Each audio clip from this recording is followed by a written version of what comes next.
Welcome to the Next Level Life podcast with Christine Corcoran. This podcast is made for the powerhouse businesswomen who are ready to ignite their fullest potential. This is where we will dive deep into the mindset breakthroughs and sprinkle in some kick up the butt motivation so you can scale your business with confidence and clarity.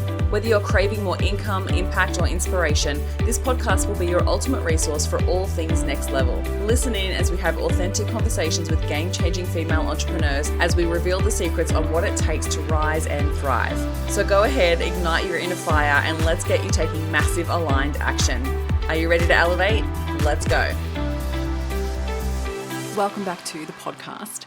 Thank you so much for hitting download. I'm so excited that you're here for today's episode. A little quick heads up just to let you know that the doors to the Next Level Mastermind are closing this week. And I mean like Tuesday night, because we do start on Thursday. So if you've been listening to the podcast for a while and you would love to work with me as your coach, if you really want to take your business to the next level and you're ready to scale it and whatever that looks like for you in your way, whether that's scaling with a team, whether it's scaling with a scalable offer, this is the mastermind for you. It is the most supportive mastermind in Australia. And I say that with absolute confidence because my clients tell me that all the time, that you get direct access to me, one-on-one coaching sessions, group coaching calls, masterminding, in-person days, access to all the resources that you're going to need in order to scale your business. Like, it's all in here. And so if you haven't checked it out yet, definitely check it out. If you are sitting on the fence and you have questions, I am here to answer those questions. So please do reach out to me. Feel free to send me a DM on Instagram and we can chat there. Or if you prefer to book a call with me and we can chat, I'll pop the link in the show notes to book a call with me.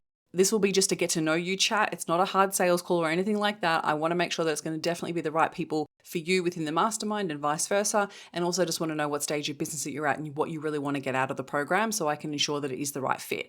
Because I'm such a big believer of making sure that it is the right fit for you. All right, check out the link in the show notes and come and join me. So today I want to talk to you about the things that I had to stop believing in order for scaling to feel easier. When you decide to scale your business and you're at this next phase, everything that got you here is not going to get you to the next level. And it's sometimes a really hard realization to believe because the hard part about you've been doing all the hard yards, like building it to this stage of growth where you're like, okay, now I want to scale it is really it's huge, right? I just want to first acknowledge you for getting to where you are today because not a lot of people even get to even hitting six figures or getting to having a couple of 10K months. It is really challenging to get to that phase to begin with. And then for me to go and say, okay, now you're going to have to forget everything you've done so far and do it differently. It can be really oh God, Kristen, are you serious? But what I mean by this is we need to recognize what needs to shift and change in order for you to scale. And so I want to break down some of the barriers that we put in place of our success that can cause us to feel like scaling is much harder. It's not necessarily that it's harder, is that it's unfamiliar and it's uncomfortable because it's causing you to do things you've never done before. And you know what it's like when you run a business, it's always a personal development journey where all your fears and doubts are brought to the surface. But then when you go to scale, it's really stretching you. It stretches you in beyond, honestly, it stretched me beyond what I believe was possible. And it still stretches me. And I love that part of me because I love growth. I love being expanded. But there is definitely challenging times. And so I want to speak to a couple of the belief systems that cause it to feel heavier or harder, okay? So the first one is, one of the first barriers that I see a lot of women have in business, it's not about not knowing how, it's actually about, or having the right offer even, it's actually about your belief systems and what you hold to believe about scaling, okay? So one is having to put more effort in. I'm going to have to work harder.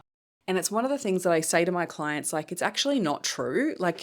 You actually need to work smarter, and be more strategic is what I mean by that. Because often what happens is we've put in all the hard yards and done all of this really hard work. And we've been literally throwing spaghetti at the wall. And this is where we need to take a step back and really choose our path when it comes to scaling. And then look at what is the most strategic way that I can go about doing that. And how can I simplify to scale? Because when you're trying to do too many things at once, it's very hard to scale. And I remember listening to a podcast about this a little while ago, and one of the ladies on the podcast, and I can't remember which one it was, so I apologize. And I'm going to butcher it anyway. But she basically said, if I wanted to scale to $1 million, I would take one problem that I wanted to solve. I would create one product to solve that problem, and I would try every single strategy to scale it, just that one problem. So I would go all in on just scaling that problem and solving that problem. right? Because then it makes your messaging clearer. It makes everything that you're doing so much clearer because you're just focusing on one specific thing. And that's really when it comes to scaling, you don't have to work harder as such, but you do need to work smarter. So you do need to look at your numbers. You do need to really be strategic in the way that you're focusing on one strategy. You do need to actually go all in on one specific strategy, right? There's a lot of barriers that I see for women in business that often cause them to not hit their goals is actually because they've only gone half-assed into the strategy. And I know why. It's because of all the belief systems that come up and all the fears and all the doubts that cause us to only do half of it, right? It could be a bit of self-sabotage. It could be a belief system about what we believe we're capable of. Like there's so many things. And what I mean by so many things, it's not there is so many things. I just mean like there's so many things that I could share on about this right here, right now, because of all the different types of people that I've worked with in the past and what I've seen. So there's so many different things, examples, I guess I could share. But when it comes to the individual person, it will really come down to a core fear, a core belief, or an experience that you've had that your brain and your subconscious mind, your nervous system are trying to protect you from experiencing again. And so really the self-sabotage, and I'll do a whole other episode on this, is looking at like why you don't feel like your next level is safe. And that one thing will hold you back. And if you work through that, then scaling becomes so much easier. Okay, the next one. The next barrier that I see a lot of women have when it comes to scaling is that they sometimes have the belief that they have to have everything figured out before they scale. And this is where people slow the process down a lot. They get stuck into, I have to have every part of the program ready. I have to have every part of like the whole client experience ready. I have to have all of my SOPs built out for my team. I have to have like everything. And that's where we get stuck in the how, when really scaling is you figuring it out, right? Clarity doesn't come from just waiting until everything's perfect. It actually comes from the action that you take. You've got to do the thing to figure it out. And so really, it's like, I have to have it all figured out. You're trying to safeguard yourself from things going wrong, which is just inevitable. Like the things are going to go wrong. Not everything's going to go right. And so we've got to come back to the belief system that you will figure it out no matter what. No matter what happens, you will figure it out. You figured it out all along the way so far. So what makes you believe that you couldn't figure out the next stage? It's just being okay and embracing that. Okay, the next one is scaling means that I'll lose the quality of my client experience. And I hear this time and time again. And especially if you're scaling from a one-to-one to a one-to-many model. And one of the things I'll say about this is that that's not true. It doesn't have to. But what does have to shift and change is that the way that you go about doing it, which means that you have to do less of it manually and more of it with better systems, better support, better delivery, right? You can actually get better at that with more support. So as you're scaling, I always ask myself, like, how can I improve this quality of my client experience? And some of the things that I do, like I've learned along the way, I've learned from other mentors, I've learned from me having a coach, right? I've actually learned from investing in myself and really looking at different ways that I can do things. And honestly, I feel like it is better now that I don't do it all manually and don't do it all myself, right? And so when you do this and you start to recognize like, hey, you won't lose the quality of your client experience, but you do need to lead better and you may need to facilitate better, right? And so that's just a new skill set that you need to learn, right? Okay, the next fear that I see a lot of people, a barrier that comes into play for a lot of people is that I'm not ready to be more visible. I had recently had a client go viral and she didn't have a system in place and we were like scrambling to help her get the system in place. And I was like, this is why I wanted you to set it up months ago. But you have to be prepared for the visibility, but not fear it. And what I love to see what she's experiencing now is that it's actually increasing her lead gen, increasing her visibility. She's building her email list, and I mean like by thousands. She's getting a bigger following, which again builds better credibility. Like you are ready. Like you actually are ready for more visibility. So stop telling yourself that. You're just fearing the rejection or the judgment that may possibly come with that next level of visibility. So tell yourself the truth instead of actually just lying to yourself. Or sometimes we're not lying to ourselves, but we're protecting ourselves. Like I'm not really ready for that next level of visibility. But what is that? What is the underlying reason why you don't believe that you're ready for more visibility? That's what you've got to get to. You've got to get to the core reason of like you're fearing the judgment, you're fearing the rejection, you're fearing about being seen as too much, fearing what your friends or family will say about you. Like really get to the reason, because if that's the one thing that's going to hold you back, you need to realize that you do need to have more visibility in order for you to scale. So it needs to be part of your strategy and less of a fear. Okay, the next one is, if I scale and it doesn't work, everyone will see me fail. This is definitely one that I've had for sure.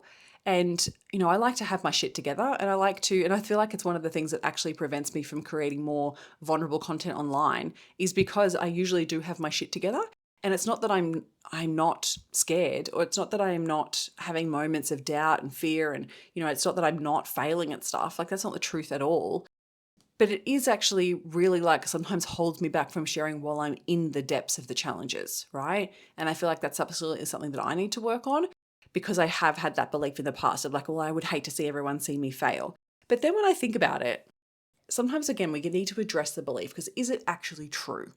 Because if it was true, I wouldn't have tried so many things. And we're so fearful of the pain or the emotion, when really, if you recognize like, hey, I've been able to experience other things and gotten through it in the past. So is it the fear of being seen to fail, or is it the fear of actually experiencing the failure? Like, get to the core of what you're really fearing, and that will actually help you move through it with more awareness. And sometimes it's even realizing, like, are people even really watching that closely? Like, if people cared, like, if you were so worried about someone else judging you for failing, I always come back to, like, who gives a fuck? Like, if they so care so much about seeing me fail, they're not a friend of mine. They're not someone who actually cares about my well-being. So why do I value their opinion? I don't. So you need to sometimes realize, like, what is that really meaning? And what is that telling you about what you think about other people? And what is that telling you about what you think what that experience is going to be like, right? Because that's what's keeping us stuck. And so, yes, you may have things that don't go to plan, but majority of the time people aren't paying attention. People are doing their own thing. So don't worry about it. Okay, the next one. Scaling means I'm going to have to become more of someone I'm not. And this is a really interesting one, because we want to acknowledge, like, where do I do that already? Where do I self-abandon already? And who would I think I need to become? Right? Because sometimes we need to recognize, like, let's define who your next level version of yourself is and who you're so worried about being. Because if you care about it, I guarantee you won't become that version of yourself you don't want to become, because you care about it, right? So what are you worried about? Are you worried about being seen as someone who's successful? Are you worried about someone being seen as wealthy or credible? Or, like, what is it that you're actually worrying about? Because the person you're so worried about becoming, if you give so much attention to that, then you will most likely, again, just continue to self-sabotage. Instead of, what I would actually say to you is, let's define who you do want to become and how you can stay in integrity with that. Because when you start to define that version of yourself, that should be something that lights you up. That should be something that you would want to become. So rather than focusing on what you don't want, I want you to focus on what you do want. Now, all of these fears are so normal, and yet they hold us back, right? And this is what it takes when it comes to scaling your business. We've got to really look at ourselves. We've got to look at, where are we holding ourselves back? What is the subconscious programming that's keeping us stuck or playing small or in being invisible? Because that's actually what you need to address in order for you to go to your next level. So the more you address it and you start to reprogram that part of the brain, you will more likely start taking more aligned action. You will start showing up more confidently. You will start putting yourself out there for new opportunities. You will start believing in what you're here to create, and people will then pay attention, and your success of your business is absolutely inevitable. So if any of these fears have been showing up for you lately, and you really want to recognize that it's time to reprogram these and start to work through these so you can step into your next level, this is the deep work that we do inside Next Level Mastermind. This is why I include one-to-one coaching calls, because in those coaching calls, I take you through some NLP processes to help you release any limiting beliefs. We start to look at what self-sabotaging patterns are showing up, and we work through clearing those so they no longer affect you, and you can start showing up as that confident version of yourself and start putting yourself out there and going after new opportunities. And that transformation is absolutely incredible. And I absolutely love to watch women go through this process and see where they came into my programs beforehand, and then see them absolutely change before my eyes. That's what happens inside Next Level Mastermind. So if you feel like this is a full body yes, click the link in the show notes and apply for your spot now. The doors are closing literally within probably 24 hours of you listening to this on the 28th of April. I cannot wait to see the next level business that you step into and the person you become in the process. Thank you for listening, and if you found any value out of this episode, make sure you hit the follow button so you get access to the episodes as soon as they are live, and make sure you come hang out with me on Instagram. You can find me at @ChristineCorcoran_coach. Have an incredible week.